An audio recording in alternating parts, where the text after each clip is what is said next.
আমার তোমার হাতের পায়েস ছাড়া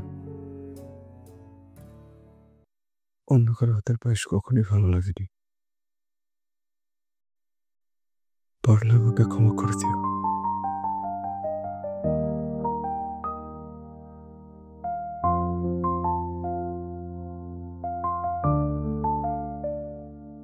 এই জন্যই তো আজকে আবার নিজের হাতে পায়েস বানিয়ে নিয়ে এসেছি তোমার জন্য।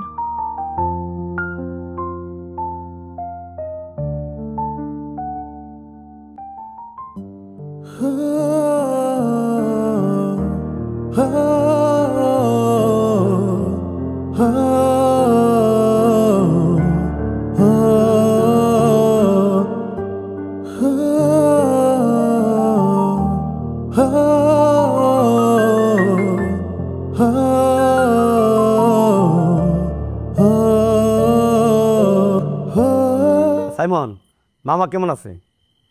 জি ভালো আছে। উনি আমাকে পাঠাইছে এর একটা ফয়সালা করার জন্য। ফুপু ফুপু কোথায়? মা আব্বা তো একটু দাওয়াত খেতে গেছে, চলে আসবে হয়তো এখনই। এটা তোমার কি হয়েছে বলো তো? দেখেন, আপনারাই তো ছোটবেলায় আমার আর মায়ার বিয়ে ঠিক করে ফেলছেন, তাই না?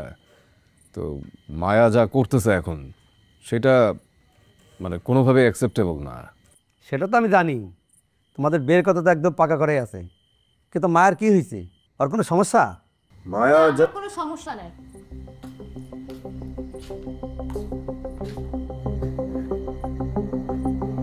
ভাইয়া, আমি আগেও বলেছি, এখনো বলছি, আমি সাইমন ভাইয়াকে বিয়ে করতে পারবো না। এসব কি বলছিস মায়া? আমি ঠিকই বলছি ভাইয়া। আমাদের মধ্যে এমন কোনো সম্পর্ক ছিল না যেখানে এখন সমস্যা লাগতে পারে বা সমস্যা হতে পারে। আমি ওনাকে নিতান্তই ভাইয়ের চোখে দেখি, তাছাড়া আমি ওনাকে কোনো চোখে দেখতে পারবোই না। আর আমি একটা কথা স্পষ্ট করে বলে দিতে চাই, আমি সাইমন ভাইয়া কেন, আমি এই মুহূর্তে কাউকেই বিয়ে করতে পারবো না। বিয়ে করার মতো মানসিক পরিস্থিতিতে আমি নাই। আর সাইমন ভাইয়া, আমি চাই না আপনি এ বাড়িতে দ্বিতীয়বার আসেন এই টপিক নিয়ে কথা বলার জন্য।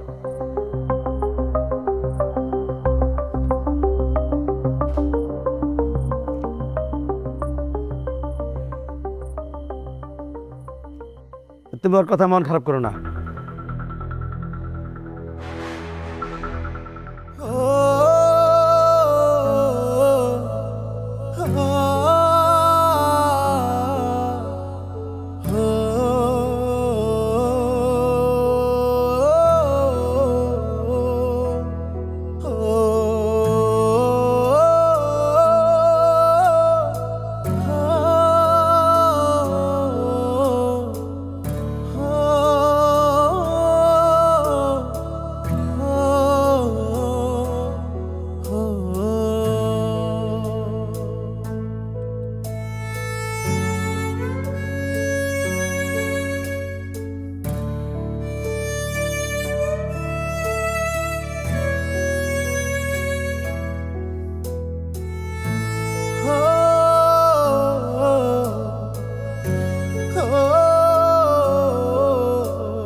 তোমার মনে আছে, তোমার জন্য আমি প্রায় পায়েস বানিয়ে নিয়ে যেতাম।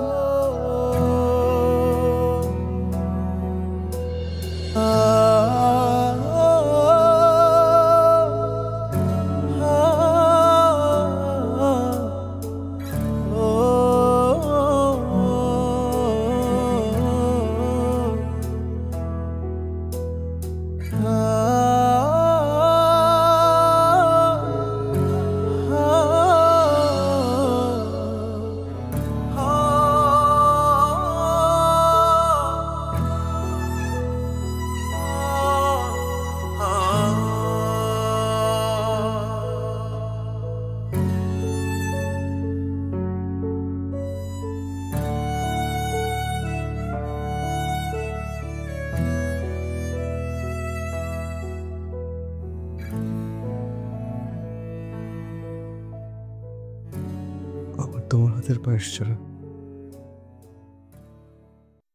অন্য কারো হাতের পায়েস কখনই ভালো লাগেনি। পারলে আমাকে ক্ষমা করে দিও।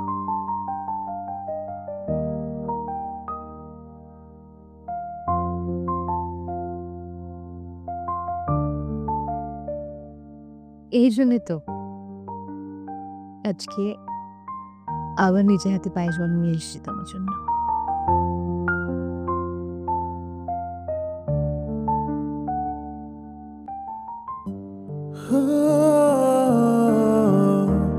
Ah